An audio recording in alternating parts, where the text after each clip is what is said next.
இந்த தகிக்கும் வெயிலில் கொதிக்கும் குமுறலோடு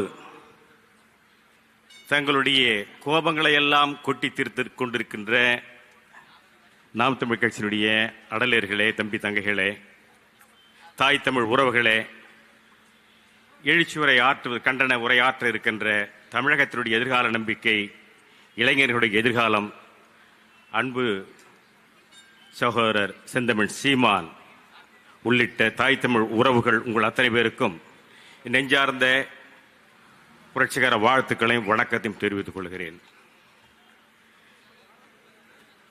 சற்றேறக்குரிய தமிழகத்தினுடைய அனைத்து மாவட்டங்களிலும் இன்றைய சமூக கேடுகளை ஆளுகின்ற அரசின் துணையோடு அரங்கேறிக் கொண்டிருக்கின்ற வன்முறையை, கொலைக்காடாக நடந்து கொண்டிருக்கின்ற அந்த நாட்டினுடைய அவல நிலையை, சட்ட ஒழுங்கு சிக்கல்களை தமிழகம் முழுக்க அனைத்து மாவட்ட தலைநகரும் நடத்தி முடித்து இன்றைக்கு தமிழகத்தினுடைய தலைநகராக இருக்கக்கூடிய, தமிழகத்தினுடைய கொலை நகரமாக இருக்கக்கூடிய சென்னையிலே இந்த கண்டன ஆர்ப்பாட்டம் நடந்து கொண்டிருக்கிறது. ஏதோ நாம் தமிழ் கட்சிக்கு வாக்களித்த 36 லட்சம் மக்களுக்காக இந்த போராட்டம் நடக்கிறதா என்று சொன்னால் அல்ல. அனைத்து தலைவர்களும் வாக்கு கேட்டு களமாடுவார்கள். தமிழக மக்களுடைய வாழ்க்கை கேட்டு களமாடுகிற செந்தமிழ் சீமான் தலைமையிலான நாம் தமிழ் கட்சி இன்றைக்கு இந்த போராட்டத்தை முன்னெடுக்கிற சொன்னால் எங்களுக்கு வாக்களித்தவர்களுக்கும், வாக்களிக்க இருப்பவர்களுக்கும், வாக்களிக்க மறுப்பவர்களுக்கும் சேர்ந்து ஒட்டுமொத்த தமிழக நலனுக்காகத்தான் போராடி கொண்டிருக்கிறோம். இந்த நாட்டிலே ஏராளமான கட்சிகள் இருக்கிறது, இருவேறு அணியாக இருக்கிறது. ஒரு அணி ஆளுங்கட்சியில் இருக்கிறது, இன்னொரு அணி எதிர்கட்சி என்ற பெயரில் இருந்து கொண்டிருக்கிறது. ஆனால் இந்த எதிர்கட்சிக்கும் ஆளுங்கட்சிக்கும் ஒற்றை எதிர்கட்சியாக இருக்கக்கூடிய ஒரே கட்சி இந்தியாவிலே நாம் தமிழ் கட்சி என்று சொன்னால் மிக இல்லை. ஏனென்று சொன்னால் இந்த நாட்டுடைய மக்களுடைய பிரச்சனைக்காக உள்ள திறத்தோடும் நேர்மையோடும் போராடுகின்ற ஒரு கட்சி என்று சொன்னால் அது நாம் தமிழ் கட்சி தான். ஆக இவர்களுக்குத்தான் இந்த நாட்டிலே சூடும் சொரணையும் மானமும் ரோஷமும் இருக்கிறது என்று தொடர்ந்து மெய்ப்பிக்கப்பட்டு வருகிறது. இதை ஏன் சொல்லுகிறேன் சொன்னால், திராவிட முன்னேற்ற கழகத்திலே பல கூட்டணி கட்சி தலைவர்கள் இருக்கிறார்கள், கூட்டணி கட்சிகள் இருக்கிறது. அவர்களுக்கு வாக்களித்தவர்களும், அவர்கள் சார்ந்த கட்சியை சார்ந்தவர்களும், அவர்கள் சார்ந்த சமூகத்தை சார்ந்தவர்களும் இந்த விலைவாசி உயர்வினால், இந்த படுகொலையினால், சட்ட ஒழுங்கு சீரழிவினால், மின்சார கட்டணத்தினால் பாதிக்கப்படுகிறார்களா இல்லையா? நாம் தமிழ் கட்சி ஏன் போராடுகிறது என்று பார்க்கிற வேளையிலே ஒரு இதனுடைய எதிர்வினை என்ன நடக்கிறதோ இல்லையோ, ஆனால் ஒன்று நடக்கும். திராவிட திண்ணையில இருக்கக்கூடிய நிலைய வித்வான்கள், அப்படித்தான் சொல்லணும். இந்த ஆல் இண்டியா ரேடியோவில் தொடர்ந்து பாட்டு போட்டு இருப்பான், அந்த நிகழ்ச்சியில் போட்டிருப்பான். ஒரு சில நேரத்தில் அந்த வித்வான்கள் வராத நேரத்தில் நிலையத்திலே சம்பளத்துக்கு இருப்பான் சில பேர், அவனை கூட்டு கொஞ்சம் அந்த இடைவெளியை பிள்ளை பண்றதுக்கு பாடுங்கடான்னுவான். அந்த மாதிரி இந்த சில நிலைய வித்வான்கள் இருக்கிறார்கள். நாம் எதிரியை குறிவைத்து தாக்குகிறோம், எதிரியை அம்பலப்படுத்துகிறோம், அரசு என்கின்ற பெயரிலே மக்கள் மீது வன்முறை திணித்துக் கொண்டிருக்கின்ற ஆளும் கட்சியை ஜனநாயகம் என்ற பெயரிலே கொன்று கொண்டிருக்கின்ற திராவிட முன்னேற்ற கழகத்தை அம்பலப்படுத்துகிறோம். எதை சொல்லி நீ ஆட்சிக்கு வந்தாய், இன்னைக்கு என்ன செய்து கொண்டிருக்கிறாய், கையாளாகாத அரசாக இருக்கிறாயே என்று நம்முடைய பிள்ளைகள் எல்லாம் கொதிக்கும் நெஞ்சோடு கோபத்தோடு பேசுகிறார்கள். இவர் பேசும்போது என்ன சொல்றான், செந்தமிழ் சீமான் ஏன் கத்தி பேசுகிறார், அவருடைய பிள்ளைகள் ஏன் கோபப்படுகிறார்கள்? இது அரை நூற்றாண்டு கால கோபம். எத்தனை காரணங்கள் பொறுப்பது, இனியும் பொறுக்க முடியாது என்கிற நிலைமையில்தான் அடி வயிற்றிலிருந்து கோபம் வருகிறது. அது ஏதோ செயற்கையாகவோ, இட்டுக்கட்டியோ, மேடைக்காகவோ, ஒப்பனைக்காகவோ அல்ல. எங்கள் மக்கள் படுகின்ற துயரத்தை கடந்த 50 ஆண்டுகளாக தமிழ் மண்ணிலே திராவிடத்தை சொல்லி ஆரிய பூச்சாண்டி கேட்டு ஆட்சி அதிகாரத்தில் அமர்ந்து கொண்டிருக்கிற நீங்கள் இந்த மக்களை பாதுகாக்க வேண்டியது யாருடைய கடமை? என்ன செய்து கொண்டிருக்கிறீர்கள்? சட்டம் சந்தி சிரிக்கிறது, பேய்கள் அரசாட்சி செய்தால் பிணத்தின்னும் சாஸ்திரங்களில் சொல்லுவார்களே, அப்படித்தான் அரசாட்சி செய்து கொண்டிருக்கிறது, அப்படித்தான் அரசாட்சி நடந்து கொண்டிருக்கிறது. சரியாக சொல்வது சொன்னால் 1970 வரையிலே இந்த தமிழகம் ஓரளவுக்கு தட்டு தடிமாறி சரியாகத்தான் அண்ணாதுரை காலம் மறைகின்ற வரையிலே இந்த நாட்டிலே ஒரு ஆட்சி அதிகாரம் செம்மையாகத்தான் நடந்ததாக சொல்லலாம். ஆனால் 71 ஆட்சி அதிகாரத்திற்கு அண்ணாவின் மறைவுக்கு பிறகு கெடுவாய்ப்பாக தமிழகத்தினுடைய தலைமை பொறுப்பை ஏற்ற கருணாநிதி அவர்கள் வந்தவுடனே பத்ரிநாத் என்கின்ற ஒரு IAS இந்திய ஆட்சிப்பணி அதிகாரி சென்னையில் இருக்கக்கூடிய சேரி மக்களை கணக்கெடுக்க வேண்டும் என்று கணக்கெடுக்கிற போது அன்றைக்கு 1970 1202 சேரிகள் இருந்தது. அதிலே 48% பட்டியல் சமூகத்தை ஆதித்தமிழர்களாக இருக்கக்கூடிய தொல்குடி மக்கள் சென்னை நகரத்துடைய பூர்வகுடி மக்களாக இருக்கிறார்கள் என்ற அறிக்கை இன்றைக்கு சென்னை செஞ்சார்கோட்டிலே பத்ரிநாத் அறிக்கையிலே இருக்கிறது. அதே வேளையிலே சென்னையினுடைய எதிர்காலத்தை தண்ணீர் தேவை, நீர் தேவை பூர்த்தி செய்கிற அளவுக்கு நீர் ஆதாரங்கள் இருக்கிறதா என்று கணக்கிடுகிற போது 474 நீர் ஆதாரங்கள், ஏரிகள், கண்மாய்கள், குளங்கள், குட்டைகள் என்று இருந்தது. இன்றைக்கு அவையெல்லாம் எங்கே சென்றது? தமிழகத்தை தாண்டி தமிழகத்தை தலைநகராக இருக்கக்கூடிய சென்னையிலே ஒரு 14 தொகுதிகள் இருக்கு, சட்டமன்ற தொகுதிகள் இருக்கு. 14 தொகுதியிலே தீர்மானிக்கக்கூடியவர்களாக யார் இருந்தார்கள்? பட்டியல் சமூகம் என்று சொல்கின்ற ஆதி தமிழர்கள் இருந்தார்கள். அந்த 14 தொகுதியில் மட்டுமல்ல, சென்னையினுடைய மாவட்ட செயலாளர்களாக திராவிட கட்சியாக இருந்தாலும் சரி, பேராய கட்சியாக இருந்தாலும் சரி, இடதுசாரி கட்சியாக இருந்தாலும் சரி, அந்த மாவட்ட பொறுப்பிலே அந்த வட்டார பொறுப்பிலே பட்டியல் சமூகத்தை சேர்ந்தவர்கள் தான் அன்றைக்கு அதிகாரத்தில் இருந்தார்கள்.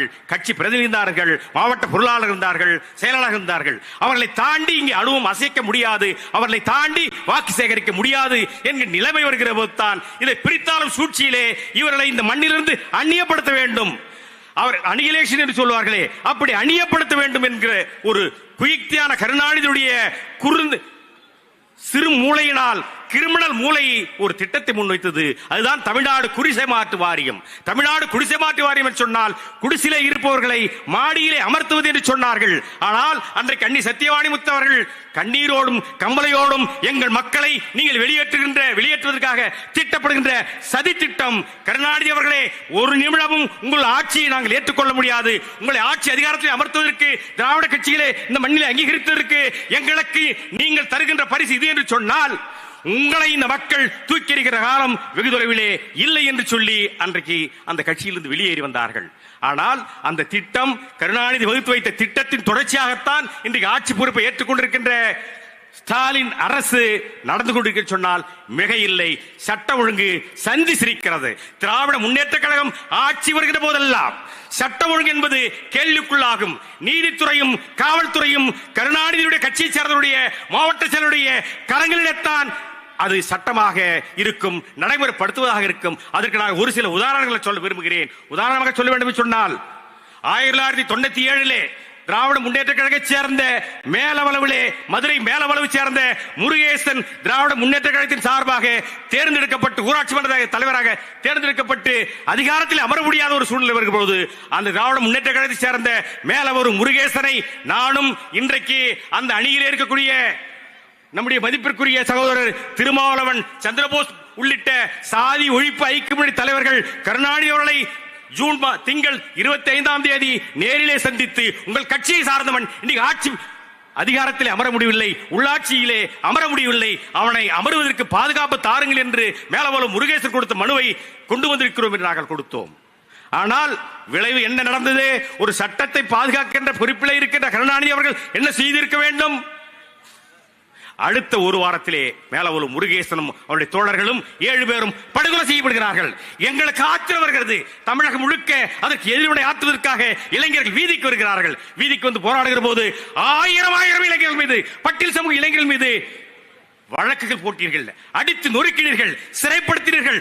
உச்சபட்ச தண்டனையாக தேசிய பாதுகாப்பு சட்டத்திலே சிறையில் அடைத்தீர்கள். அதனுடைய ஒருவனாக அந்த தேசிய பாதுகாப்பு சட்டத்திலே அடைக்கப்பட்டவனாகத்தான் அன்றைக்கு நான் அந்த சிக்கலை ஒடுக்குமுறையை சந்தித்தேன். ஆனால் அவர்கள் நினைத்தார்கள் இவனை ஒடுக்கிவிட்டால், இவனை அடக்கிவிட்டால் பட்டியல் சமூகத்துடைய கோபத்தை அடக்கிவிட முடியும், சட்ட ஒழுங்கை சீர் செய்துவிட முடியும் என்ற இருமாப்போடு சிறையில் அடைத்து கொடும் சித்திரவதைக்கும் தண்டனைக்கு ஆளாக்கினார்கள்.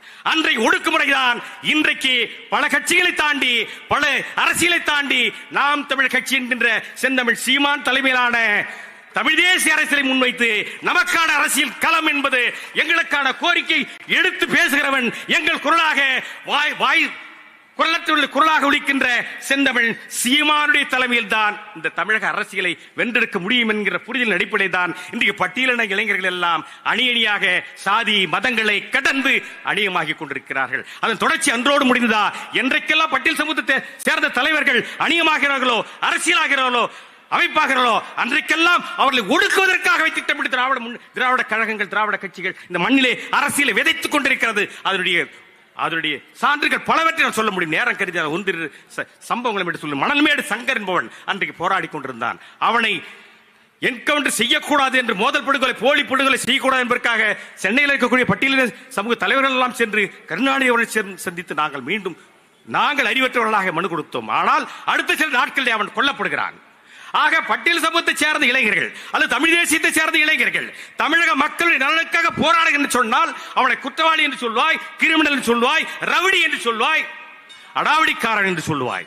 இதை பார்த்து கொண்டு இருக்க வேண்டும் என்று சொன்னால் எங்களுக்கு சூடும் சொரணையும் ரத்தத்திலே இட்டு போய் இருக்க வேண்டும். இந்த சூடும் சொரணையும் மங்குவதற்காகத்தான் சீனத்திலே எப்படி சிங் பரம்பரையிலே அபினை ரேஷன் கடைகளை கொடுத்து மக்களை மடையர்களாக்கி அவர்கள் செயலாற்றுவர்களாக ஆக்கி வைத்தார்களோ அப்படித்தான் தமிழக மண்டிலே சாராயத்தை அரசை விற்கிறது. அடுத்த திட்டமாக அவர் ரேஷன் கடையில் விற்கப் போவதாக சொல்லிக் கொண்டிருக்கிறார்கள்.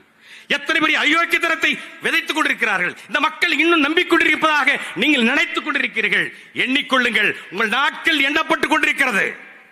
தமிழகத்தினுடைய அரசியலை தீர்மானிக்கின்ற சக்தியாக இன்றைக்கு இளைஞர் பெரும் ஆற்றல் அநியமாகிக் கொண்டிருக்கிறது. அது ஏதோ கோபாலபுரத்தை நோக்கி வருகிறது என்ற பொருள் அல்ல. கோபாலபுரத்தை நோக்கி வருகிறது சொன்னால் உங்கள் கோட்டை கொத்தளங்களை இடித்து நொறுக்குவதற்கான அணியமாக இருக்கும். அது செந்தமிழ் சீமான் தலைமையிலான படை செஞ்சாறு கோட்டையிலே அவரை அமர்த்துகின்ற படையாகத்தான் இருக்கும். யோசித்து பாருங்கள். ஒரு தேசிய கட்சியுடைய தலைவர், என் அன்புக்குரிய சகோதரன் ஆம்ஸ்ட்ராங் அவர்கள், அவருடைய கடந்த காலம் என்னவாக இருக்கட்டும், ஆனால் பௌத்த நெறியை ஏற்றுக்கொண்டு இதுகார வாழ்ந்த வாழ்க்கை வேறு, இனி வாழ்கின்ற வாழ்க்கை நேர்மையாக சத்தியத்தின் வாழ்க்கையாக அமைய வேண்டும் என்பதற்காக மக்களை அணியப்படுத்தி அரசியல் படுத்தி பௌத்தத்தை சொல்லி தமிழ் தேசிய அரசியலை சொல்லி திராவிடத்திற்கு எதிரான அரசியலை விதைத்தான் என்பதற்காக அன்றைக்கு மணல்மேடு சங்கரை கொண்டவர்கள், சென்னையிலே ஆரிய சங்காரன் என்கின்ற ஒரு போராளி, திராவிடத்தை எதிர்த்தவர், அன்றைக்கு 70களிலே கருணாநிதி தலைமையிலான காவல்துறை அடையாளம் தெரியாத படமாக திண்டிவனத்தில் பொதுக்கூட்டத்தில் பேசிவிட்டு நள்ளிரவில் திரும்பி வருகிற போது லாரியை விட்டு அடித்து சாகடித்தீர்கள். ஆக ஜனநாயகம் குரல்வளை எழுகின்ற போதெல்லாம் ஒன்று நீங்கள் ஜனநாயகம் பேசுகிறீர்கள், ஜனநாயக பேசுடைய குரல்வளை நசுக்குவீர்கள், எல்லாம் அடித்து கொள்ளுவீர்கள், கொண்டு விடுவீர்கள். அதனுடைய தொடர்ச்சியாகத்தான் இன்னைக்கு ஆம்ஸ்ட்ராங்கை கொள்ளுகிறீர்கள், கொன்றிருக்கிறீர்கள். இது போலீசுக்கும் காவல்துறைக்கும் அரசுக்கும் தெரியாது என்று சொன்னால் அபத்தம் என்று சொல்கிறேன். இல்லை என்று சொன்னால் உங்கள் உளவுத்துறையும் காவல்துறையும் தோற்றுவிட்டது என்று ஒத்துக்கொள்ளுங்கள். எங்களுக்கான தீர்வை, ஆம்ஸ்ட்ராங் நீதிக்கான தீர்வை பட்டியலின மக்கள் மட்டுமல்ல தமிழ் தேசியத்தை ஏற்றுக்கொண்டிருக்கின்ற நாம் தமிழ் பிள்ளைகளும் அதற்கான நீதிக்கான விலையை வெகு விரைவில் தருவார்கள். இன்னைக்கு நாங்கள் நம்பிக்கொண்டிருக்கிறோம் அதற்கான தீர்வு வரும் என்று. நாங்கள் எல்லாம் சிபிஐ விசாரணை வேண்டும் என்று கேட்கிறோம். ஆனால் மக்களை அணியப்படுத்தி இந்த நீதிக்கான போராட்டத்தை ஜனநாயக வழியிலே போராடுகிற போது அவனை குற்றவாளி என்று சொல்கிறாய், அவனை ரவுடி என்று சொல்கிறார். தம்பி ரஞ்சித், இயக்குனர் ரஞ்சித் அவர்கள் மக்களை அணியப்படுத்தி ஒரு நீதிக்கான பேரை நடத்துகிற போது அதற்கு குயுக்தி விளைவிக்கிறாய், குறுக்கு புத்தி ஓட்டுகிறாய், குறுக்கு சால் ஓட்டுகிறாய், அவனை சங்கடப்படுத்துகிறாய்.